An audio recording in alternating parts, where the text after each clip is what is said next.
Minha ex disse: se você não pode bancar meu estilo de vida, saia do caminho para alguém que possa. Eu disse: você está absolutamente certa. Parei de pagar as faturas do cartão de crédito dela imediatamente. Ela me ligou gritando quando o cartão dela foi recusado em um restaurante com estrela Michelin, onde estava com um novo date. Então é o seguinte sobre namorar alguém que te trata como um caixa eletrônico humano, uma hora máquina para de liberar dinheiro.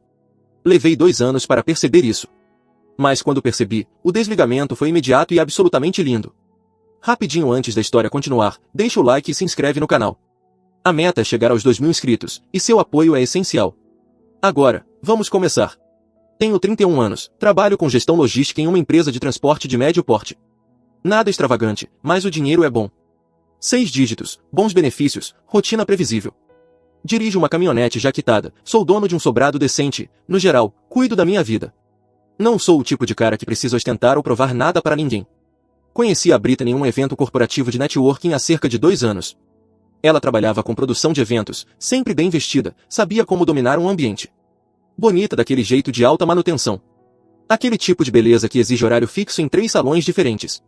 No começo, nos demos bem.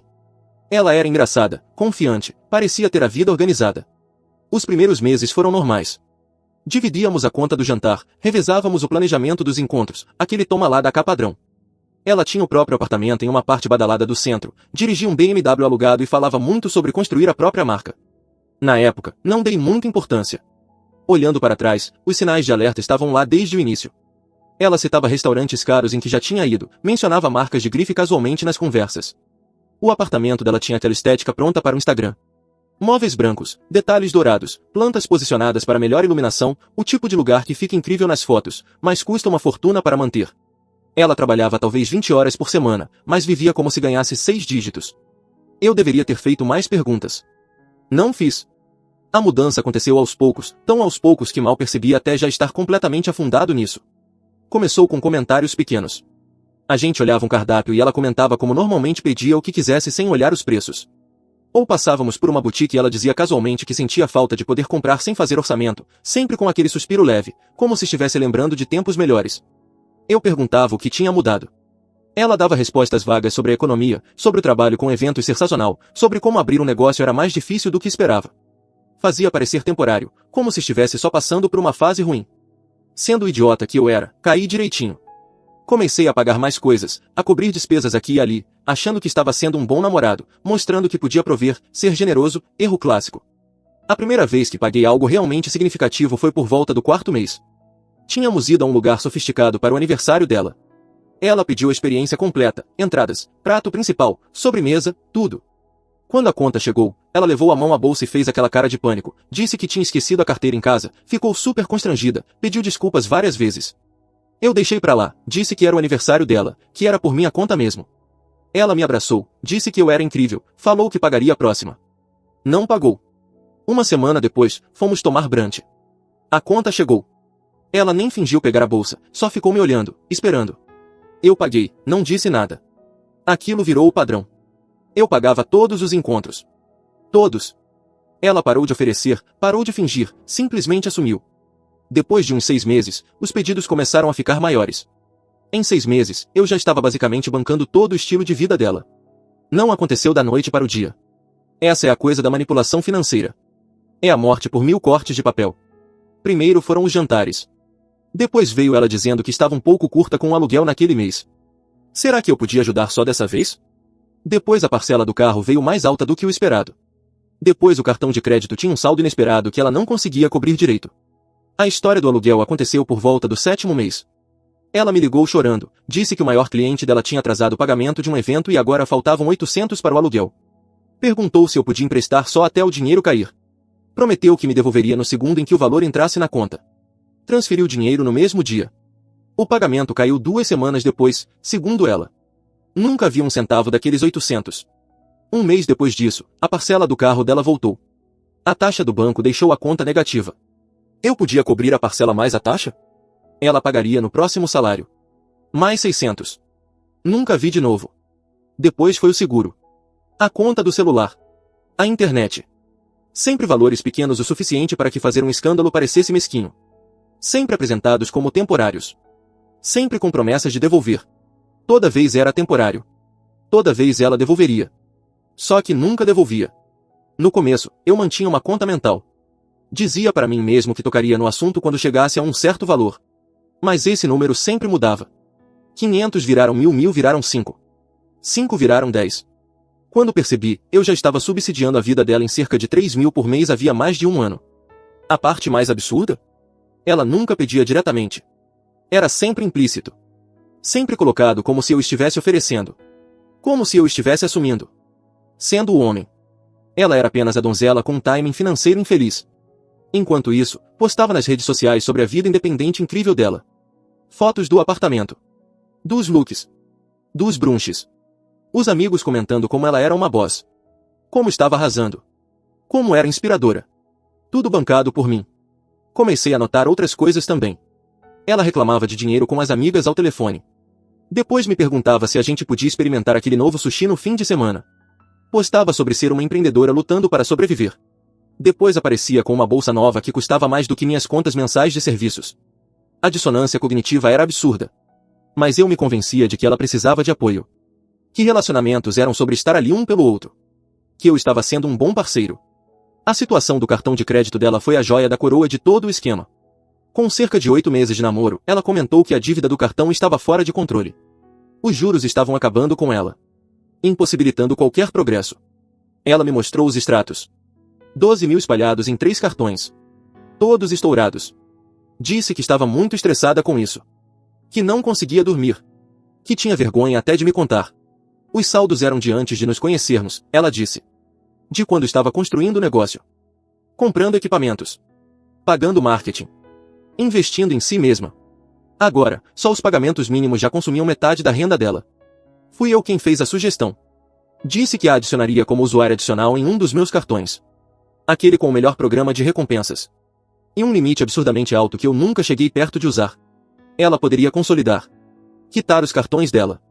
E depois atacaríamos o meu juntos, sem juros no primeiro ano. Ela chorou. Chorou de verdade. Disse que eu estava salvando a vida dela. Que nunca esqueceria aquilo. Que me pagaria em dobro. O cartão chegou na casa dela em uma semana. Ela me mandou uma foto dele com um emoji de coração. E disse que usaria com responsabilidade. Isso durou uns 3 dias. A primeira compra foi 400 em um spa. Pacote de dia inteiro. Massagem. Facial. Manicure e pedicure. Tudo. Ela me mandou uma selfie de roupão. Disse que precisava desestressar depois de toda a ansiedade financeira que eu tinha ajudado a aliviar. Depois, 600 em uma bolsa. Disse que era uma peça de investimento. Algo que precisava para reuniões com clientes, para parecer profissional.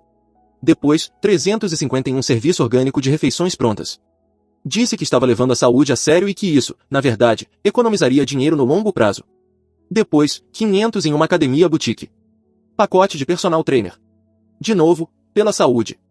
Eu via as notificações aparecerem no meu celular e simplesmente aceitava. Dizia a mim mesmo que ela estava trabalhando no negócio. Que precisava manter as aparências. Que merecia se sentir bem. As compras ficaram mais frequentes. Mais caras. 200 aqui em sapatos. 300 ali em um tratamento facial. 750 em um celular novo porque o dela estava lento e ela precisava dele para o trabalho. Em 3 meses, ela tinha colocado mais 8.000 no meu cartão. Eu não disse nada. Ficava pensando nos juros que estávamos evitando. Continuava dizendo a mim mesmo que ainda era melhor do que ela pagar 20% nos cartões antigos. Enquanto isso, eu comia sanduíches na mesa do trabalho e passava direto pelo posto com gasolina mais barata. A presença dela nas redes sociais explodiu nesse período. Fotos profissionais dela com as roupas novas. Fotos estéticas do apartamento. Stories sobre a rotina matinal com produtos daquele serviço orgânico de refeições. Tudo cuidadosamente montado para mostrar sucesso. E os comentários não paravam. Gente parabenizando. Perguntando como ela conseguiu. Dizendo que ela era uma inspiração. Ela fazia prints dos comentários e me mandava. Olha, as pessoas estão percebendo. O investimento está valendo a pena. Isso tudo vai compensar. Eu queria acreditar. Então acreditei. O mais irônico era como ela falava de dinheiro perto das amigas. Eu ouvia ela ao telefone reclamando de estar quebrada.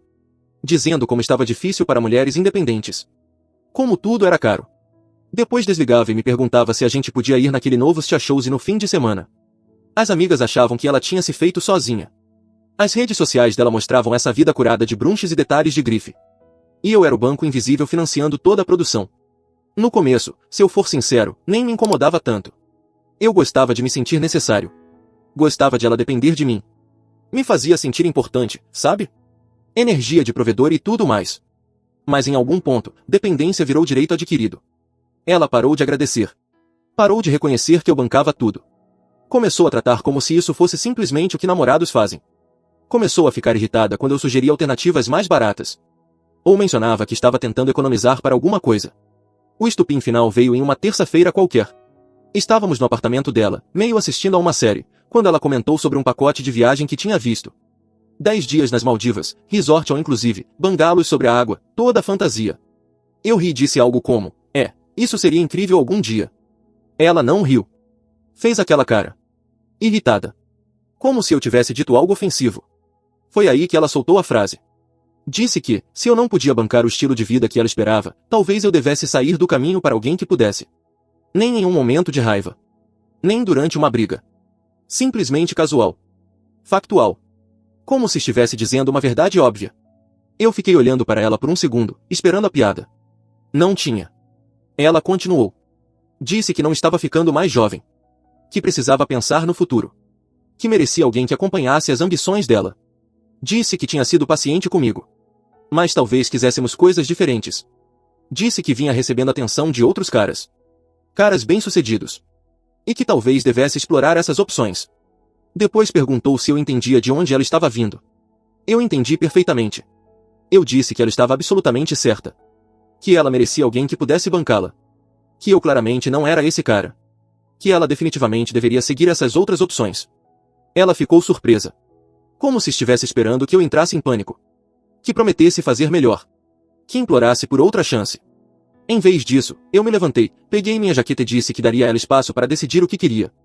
Ela me chamou, dizendo para eu esperar, que a gente precisava conversar, que ela não quis dizer daquele jeito. Eu fui embora mesmo assim. Dirigi até em casa em completo silêncio. Sem música. Sem podcast. Nada.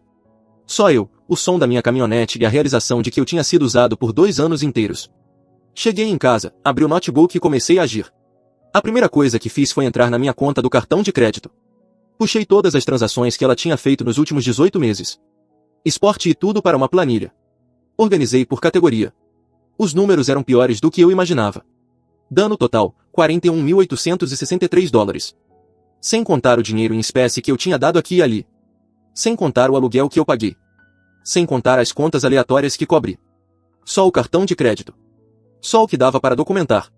Fiquei olhando para aquele número por uns bons 10 minutos. 41 mil. Em quê? Fui rolando as cobranças. 8 mil em roupas e acessórios. Jeans de grife. Blusas de seda. Jaquetas de couro. Bolsas com etiquetas de preço que me davam enjoo. Sapatos que ela usou talvez 2 vezes. 4 mil em beleza e bem-estar. Cabelo a cada 2 semanas em um salão que cobrava 250 por sessão. Extensão de cílios. Bronzeamento artificial. Limpezas de pele. Manicure. Toda a rotina de manutenção necessária para sustentar aquela estética de Instagram. 6 mil em fitness boutique. O pacote de personal trainer. Aulas de yoga em um estúdio da moda. Pilates em aparelho. Um retiro de meditação que custou mais do que minha hipoteca mensal. 5 mil em delivery de comida e serviços de refeições. Não mercado. Refeições prontas de serviços orgânicos. Assinaturas de smoothies. Pacotes de suplementos. 3 mil em itens aleatórios para casa. Almofadas decorativas. Bandejas decorativas. Velas de $40 cada. Plantas. Quadros. Tudo para aquela estética de apartamento curado. 2 mil em fotografia e criação de conteúdo. Ensaios profissionais para as redes sociais dela. Um ring light. Uma câmera nova. Assinaturas de softwares de edição. E o resto? Shows. Viagem só com as amigas, sem mim. Hotéis para as Taikations. Corridas de aplicativo porque ela não queria dirigir. Caixas de assinatura. Compras por impulso de marcas que eu nunca tinha ouvido falar. Nenhuma única cobrança relacionada ao negócio dela de verdade. Nenhum equipamento de produção de eventos. Nenhum software de gestão de clientes. Nenhum material de marketing. Nada. Era tudo pessoal. Tudo vaidade. Tudo para manter uma imagem. Ela literalmente construiu uma persona falsa inteira financiada pelo meu limite de crédito. E ainda teve a coragem de me dizer que eu não era suficiente. Eu não fiquei com raiva. Isso foi o que mais me surpreendeu. Não senti fúria, nem traição, nem sequer mágoa. Eu me senti calmo. Distante. Como se finalmente estivesse enxergando com clareza depois de 2 anos andando no meio da neblina. Abri um novo documento e comecei a digitar. Redigi uma mensagem simples. Sem emoção. Sem acusações. Só fatos. Disse que tinha pensado no que ela falou e concordava que queríamos coisas diferentes. Desejei tudo de bom. Disse que eu estava removendo o acesso dela como usuária adicional do meu cartão de crédito com efeito imediato e que ela deveria se organizar para qualquer cobrança pendente. Enviei. Depois entrei na conta do cartão e excluí o acesso dela. Eram 23h47 de uma terça-feira. O clique mais satisfatório da minha vida inteira. Não bloqueei o número dela. Não deixei de seguir nas redes sociais. Não fiz escândalo. Só cortei o financiamento e fui dormir. Dormi como uma pedra. Acordei na manhã seguinte com 17 chamadas perdidas e uns 30 textos. Todos dela. A progressão foi de confusa para irritada, depois raivosa e, por fim, desesperada ao longo de 6 horas. As primeiras perguntavam o que eu quis dizer com a mensagem. Diziam que a gente precisava conversar. Que eu estava exagerando. As do meio me acusavam de ser mesquinho. Diziam que eu estava tentando controlá-la. Que isso era abuso financeiro. As últimas eram pedidos de desculpa. Diziam que ela não quis dizer aquilo. Diziam que me amava. Diziam que a gente podia resolver isso. Eu não respondi nenhuma. Fui trabalhar. Fiz meu trabalho. Voltei para casa. Fui para a academia. Vivi minha vida. Ela continuou mandando mensagem. Continuou ligando. Eu continuei ignorando. 3 dias se passaram. As mensagens ficaram menos frequentes. Achei que ela tinha seguido em frente. Encontrado um daqueles caras bem-sucedidos que ela mencionou. Bom para ela. Aí chegou a sexta-feira à noite. Eu estava em casa preparando marmitas para a semana quando meu telefone começou a explodir. Não eram mensagens dessa vez. Ligações, uma atrás da outra. Ignorei as 2 primeiras. A terceira eu atendi. Ela estava gritando. Literalmente gritando. Mal dava para entender o que ela dizia entre o choro e os berros. Peguei alguns fragmentos. Algo sobre um restaurante. Algo sobre o cartão ter sido recusado. Algo sobre eu ter arruinado a vida dela.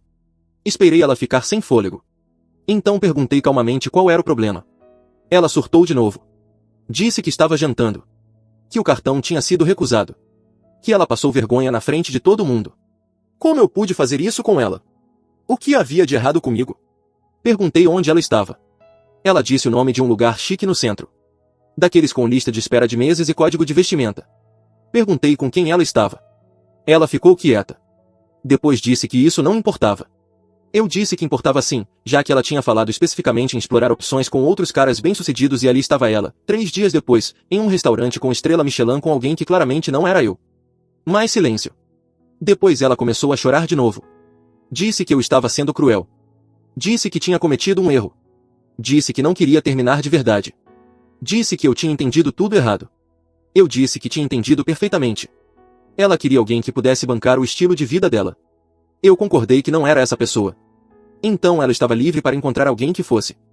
E, já que ela estava jantando com o que eu supunha ser um possível substituto, parecia que ela já estava bem encaminhada. Ela tentou voltar atrás. Disse que não era assim.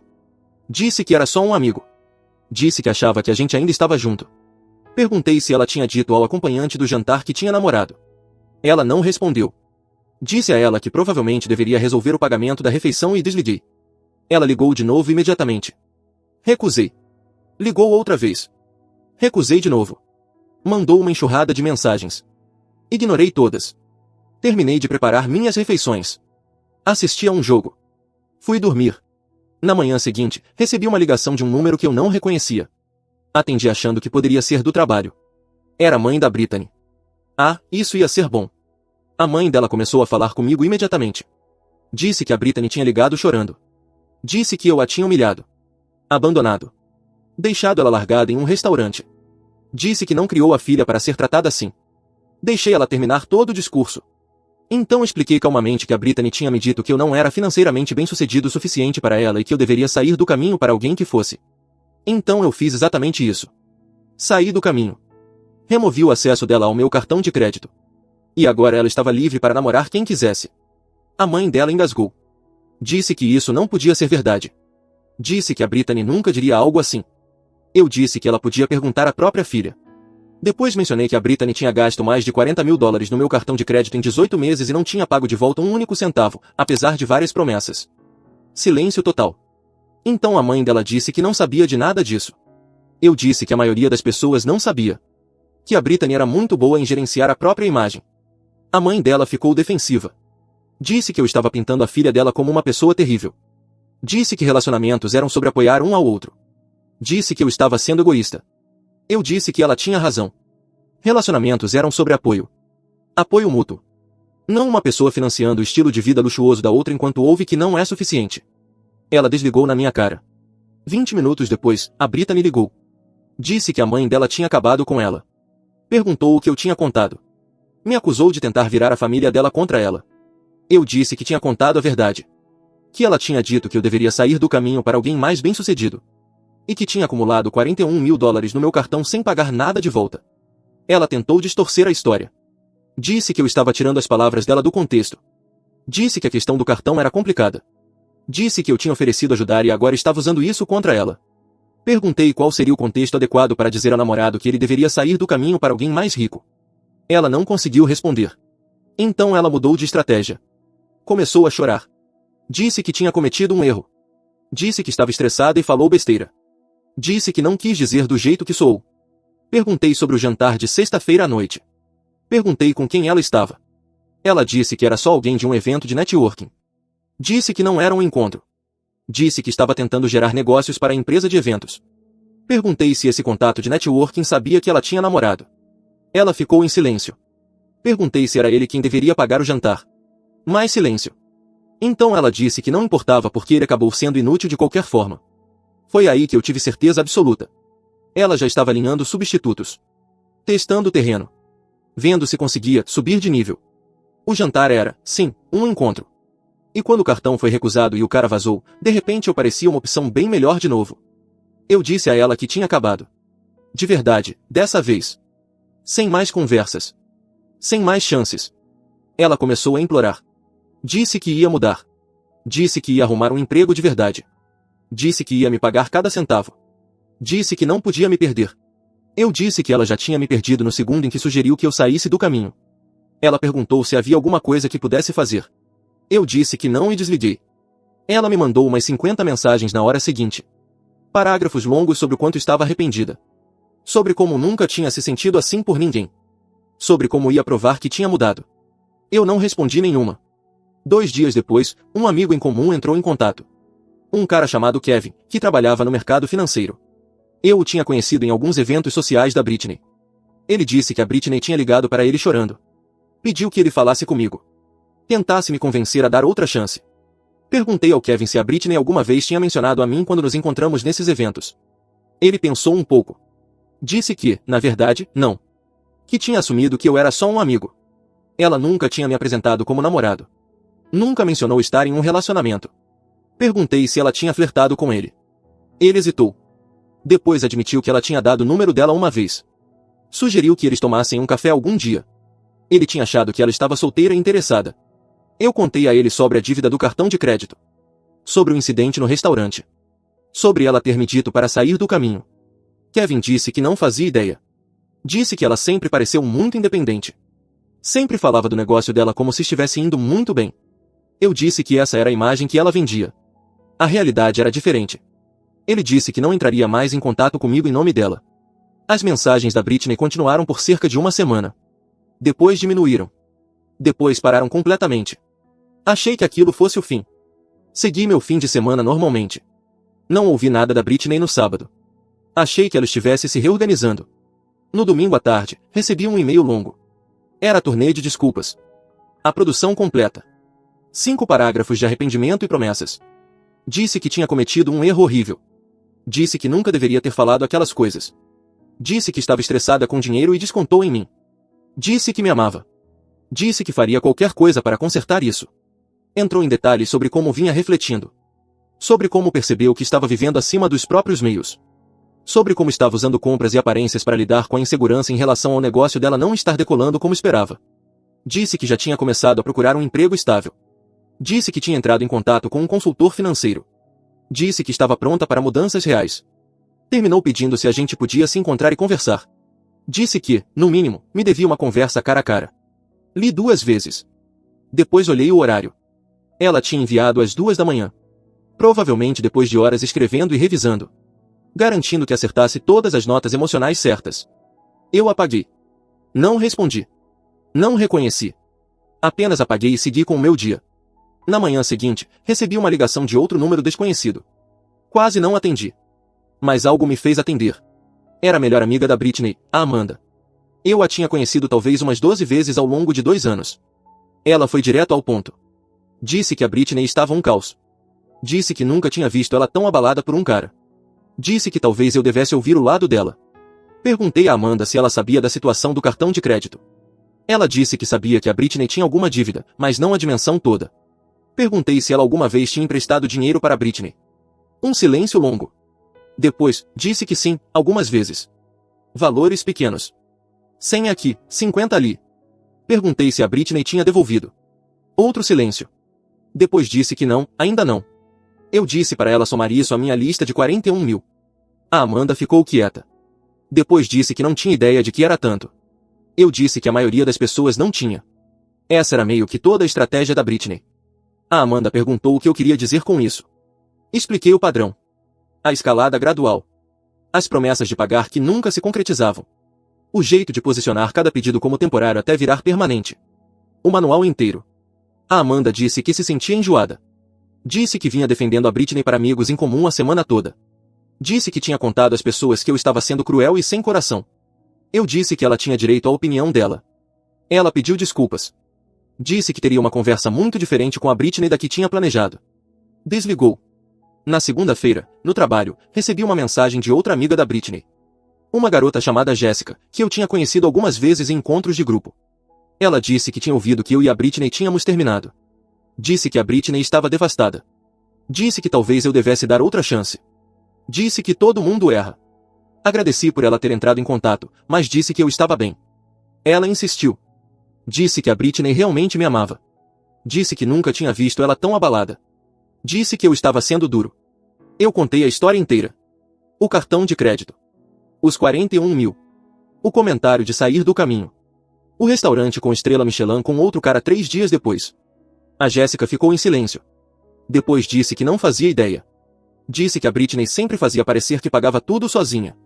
Eu disse que sim, esse era meio que o objetivo. A Jéssica pediu desculpas por incomodar e disse que entendia. Trabalhei até tarde naquele dia. Cheguei em casa e encontrei um pacote na minha porta. Sem endereço de remetente. Abri com cuidado.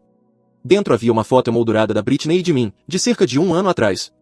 Um evento ao qual tínhamos ido. Nós parecíamos felizes. Abaixo da moldura, havia um bilhete escrito à mão. Lembra quando as coisas eram boas? Podemos voltar para lá. Prometo que vou ser diferente. Por favor, só me dê uma chance de provar.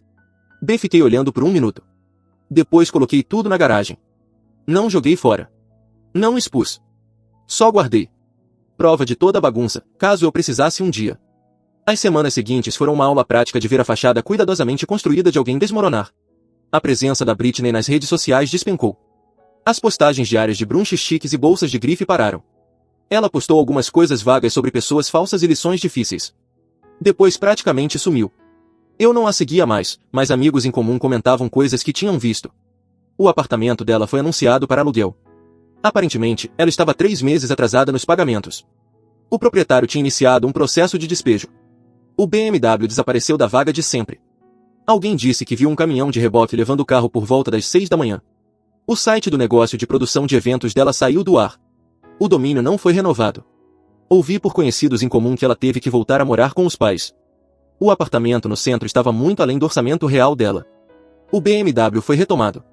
Ela aparentemente vinha vivendo completamente acima das possibilidades e me usando para cobrir a diferença. O negócio de eventos dela, que eu sempre presumi estar indo bem pelo jeito que ela falava, basicamente não existia. Ela tinha feito talvez 3 eventos pequenos em 2 anos. Todo o resto era fumaça e espelhos. O restante era ela juntando freelas aleatórios que mal cobriam a conta do celular. O cara do restaurante? Aparentemente, era um finance bro que ela conheceu em um aplicativo de namoro. Apareceu de terno bonito. Falou bonito. Pediu uma garrafa cara. Depois sugeriu dividir a conta quando o cartão dela foi recusado.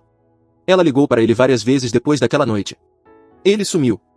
Um dos amigos em comum me contou que a Britney tinha entrado em 5 aplicativos de namoro diferentes nas 2 semanas depois do término. Dava match com qualquer um que parecesse financeiramente bem-sucedido. Saía com vários caras por semana. Nenhum ficava além do primeiro encontro quando percebia como ela era. A Jéssica entrou em contato de novo cerca de 3 semanas depois da nossa primeira conversa. Disse que tinha falado com outras pessoas do círculo da Britney. Descobriram que ela devia dinheiro a pelo menos 7 pessoas diferentes. Os valores iam de $100 a alguns milhares. Ninguém tinha recebido de volta. A Jéssica disse que tinha emprestado $300 a Britney cerca de 6 meses antes. A Britney tinha dito que era para uma despesa do negócio. A Jéssica depois viu os sapatos que ela comprou naquela semana.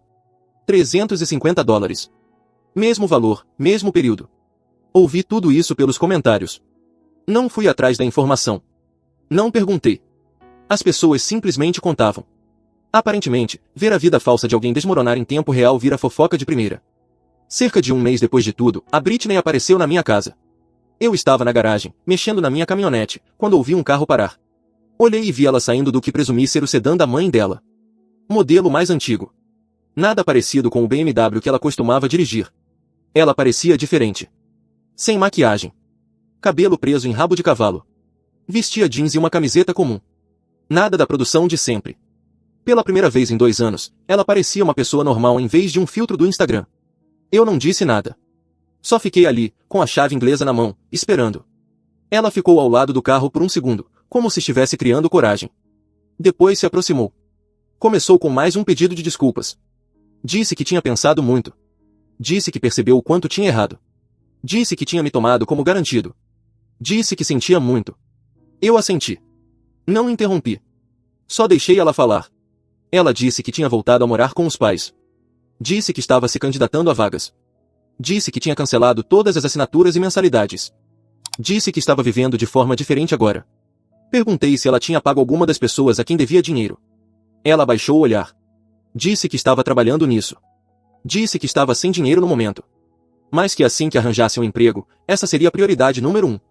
Perguntei quantas pessoas eram. Ela hesitou. Depois disse que não tinha certeza. Talvez umas 10 ou 12, se contasse todo mundo. Perguntei o valor total. Ela não quis responder. Esperei. Por fim, disse que provavelmente em torno de 50 mil. Talvez um pouco mais. Então não era só eu. Eu só tinha sido o maior alvo. Ela disse que queria consertar as coisas. Perguntou se havia alguma chance de eu considerar dar outra oportunidade. Fiz a ela uma pergunta simples. Perguntei se ela tinha realmente mudado ou se só tinha ficado sem opções. Os olhos dela se encheram de lágrimas. Disse que isso não era justo. Eu disse que era completamente justo. Disse que, quando ela tinha acesso ao meu dinheiro e achava que podia conseguir algo melhor, mandou eu sair do caminho. Agora que o dinheiro tinha acabado e o substituto não tinha funcionado, de repente ela percebeu o que tínhamos. Perguntei como ela achava que isso deveria me fazer sentir. Ela disse que entendia porque eu estava com raiva. Mas que as pessoas cometem erros. Eu disse que ela estava certa. As pessoas realmente cometem erros. E eu cometi o meu ao bancar o estilo de vida dela por 2 anos enquanto ela procurava alguém melhor. Ela começou a chorar ainda mais. Disse que nunca me traiu. Disse que aquele jantar foi só um jantar. Disse que eu estava exagerando tudo. Eu disse que, mesmo que eu acreditasse nisso, o que eu não acreditava, o problema fundamental continuava o mesmo. Ela me via como um recurso financeiro, não como um parceiro. E, no segundo em que achou que podia subir de nível, tentou. O fato de não ter dado certo não mudava as intenções dela. Ela disse que provaria que tinha mudado. Disse que arrumaria um emprego de verdade. Disse que me pagaria de volta. Disse que faria o que fosse preciso. Perguntei especificamente para quais empregos ela estava se candidatando. Ela mencionou algumas vagas administrativas. Recepção. Digitação de dados. Nada em produção de eventos. Perguntei se ela ainda estava tentando construir o próprio negócio. Ela disse que não. Disse que tinha aceitado que aquilo não ia acontecer. Disse que precisava de estabilidade. Perguntei quando essa ficha tinha caído. Ela disse que depois que eu cortei o dinheiro. Depois que tudo desmoronou. Depois que ela não conseguiu mais sustentar o estilo de vida. Ou seja, ela não mudou porque quis. Mudou porque precisou. Eu disse que acreditava que ela tentaria. Mas tentar não era suficiente. Disse que passei 2 anos sendo a rede de segurança dela. E que eu tinha encerrado esse papel. Ela perguntou se havia algo que pudesse dizer para mudar minha decisão. Eu disse que não. Ela ficou ali por 1 minuto, chorando. Depois, finalmente voltou para o carro e foi embora. Não ouvi mais nada dela depois disso. Troquei meu número uma semana depois, só por garantia. Atualizei meu endereço em tudo que importava. Basicamente apaguei ela da minha vida. 3 meses depois, eu estava no mercado quando vi a mãe dela na fila do caixa. Ela me viu ao mesmo tempo. O rosto dela ficou vermelho. Por um segundo, achei que ela fosse fingir que não me tinha visto. Mas, em vez disso, veio até mim. Pediu desculpas. Disse que tinha conversado mais com a Brittany depois da nossa ligação. Disse que não fazia ideia do quão ruins as coisas tinham ficado. Disse que a Brittany também estava mentindo para os pais. Dizendo que estava financeiramente ótima quando, na verdade, estava se afogando. Eu disse que apreciava ela dizer aquilo. Ela perguntou se a Brittany já tinha entrado em contato para me pagar de volta. Eu disse que não. Ela sentiu, como se já esperasse essa resposta. Então me entregou um cheque. $2.000. Disse que não era nada comparado ao que a Brittany me devia. Mas era o que ela conseguia naquele momento. Disse que se sentia parcialmente responsável por ter criado alguém que achava esse tipo de comportamento aceitável. Eu tentei recusar. Ela insistiu. Disse que aquilo a ajudaria a dormir melhor à noite. Eu aceitei o cheque. Agradeci. Cada um seguiu seu caminho. Nunca descontei o cheque. Parecia estranho aceitar dinheiro da mãe dela. Mas guardei. Como um lembrete de que pelo menos uma pessoa daquela família tinha algum senso de responsabilidade. Mais ou menos na mesma época, recebi uma solicitação de amizade nas redes sociais do Finance Bru. Sim, o cara do restaurante. Aceitei por curiosidade. Ele me mandou mensagem imediatamente. Disse que tinha ouvido meu nome surgir em conversas com a Brittany e juntou 2 mais 2. Disse que queria me avisar que ela tinha tentado retomar contato com ele. Perguntando se ele queria tentar de novo. Dizendo que já tinha resolvido a situação financeira dela. Perguntei por que ele estava me contando aquilo. Ele disse que, no segundo encontro, ela tinha pedido para ele pagar a dívida do cartão de crédito dela. Literalmente perguntou se ele estaria disposto a ajudá-la como um investimento no futuro deles juntos. Eles se conheciam havia 8 dias. Ele disse que imaginou que, se ela estava fazendo aquilo com ele, provavelmente tinha feito pior comigo. Eu confirmei que era verdade. Ele disse que tinha bloqueado ela depois disso, mas queria me avisar caso ela tentasse voltar a me procurar. Eu disse que já tinha resolvido tudo, mas agradeci o aviso. Acabamos tomando uma cerveja na semana seguinte. No fim das contas, ele era um cara decente. Só teve o azar de dar match com ela em um aplicativo. Comparamos histórias. Aparentemente, o método dela era sempre o mesmo. Fazer o papel da mulher independente em dificuldade. Mencionar estresse financeiro de forma casual. Depois escalar para pedidos diretos quando achava que o gancho estava fisgado. Ele tinha dado match com ela 3 semanas depois do nosso término. Ela já vinha testando terreno enquanto ainda estava comigo. Isso batia perfeitamente com a linha do tempo. 2 semanas depois, a Jéssica entrou em contato de novo. Disse que se sentia mal por como tudo tinha acontecido. Disse que vinha pensando na nossa conversa. E percebeu que já tinha visto sinais de alerta na Brittany havia um tempo. Mas ignorou porque eram amigas. Então ela perguntou se eu queria me encontrar. Tomamos um café. Ela pediu desculpas por ter insistido para eu dar outra chance à Brittany sem conhecer a história toda. Disse que também tinha emprestado dinheiro à Brittany algumas vezes ao longo dos anos. E nunca tinha sido paga de volta. Valores pequenos. Algumas centenas aqui e ali. Mas, ainda assim. Ela disse que, depois que tudo veio à tona, começou a perguntar para outras pessoas. Descobriu-se que a Brittany devia dinheiro a pelo menos 4 outras pessoas do círculo social. Ninguém queria falar nada porque parecia mesquinho. Mas, quando uma pessoa comentou, todo mundo começou a contar. A Jéssica cortou totalmente o contato com ela. Disse que a maioria dos amigos em comum tinha feito o mesmo. Perguntei onde a Brittany tinha ido parar. A Jéssica disse que ela tinha se mudado 2 estados para longe. Conseguiu um emprego de nível inicial. E aparentemente já estava namorando alguém novo. Um cara que conheceu online. A Jéssica tinha visto nas redes sociais antes de a Brittany bloqueá-la. Perguntei o que motivou o bloqueio. A Jéssica disse que tinha comentado em uma postagem da Brittany. Perguntando quando ela pretendia pagar as pessoas. A Brittany apagou o comentário. Mandou uma mensagem longa falando de traição e negatividade. Depois bloqueou a Jéssica. Acabamos nos encontrando mais algumas vezes depois disso. Nada romântico. Só viramos amigos de verdade. Ela me apresentou ao círculo social dela. Pessoas normais. Pessoas que dividem a conta e não tratam relacionamentos como transações comerciais. Conheci uma mulher chamada Raquel por meio desse grupo cerca de 4 meses depois de tudo. Ela trabalhava na área da educação. Dirigia um carro prático. Morava em um apartamento modesto. No nosso primeiro encontro, ela pagou a parte dela antes mesmo de oferecer. No segundo, insistiu em pagar tudo porque eu tinha dirigido. Quando contei sobre a situação com a Brittany, não em detalhes. Só que eu tinha saído de algo que não era saudável, ela disse que já tinha passado por situações parecidas. E que entendia por que as pessoas criam barreiras. Estamos nos vendo há 3 meses agora. Ela nunca me pediu para pagar nada para ela. Nunca deu a entender que estava com problemas financeiros. Nunca me tratou como um caixa eletrônico com pernas. Na semana passada, entrei na minha conta do cartão de crédito e fiz o pagamento final da dívida da Brittany. $41.863. Levei 14 meses para quitar tudo. Gostou dessa história? Então fortalece o canal, like, inscrição, sininho e compartilhamento. Quero ver sua opinião nos comentários e saber de onde você está assistindo. E se quiser apoiar ainda mais, vire membro. Obrigado por acompanhar.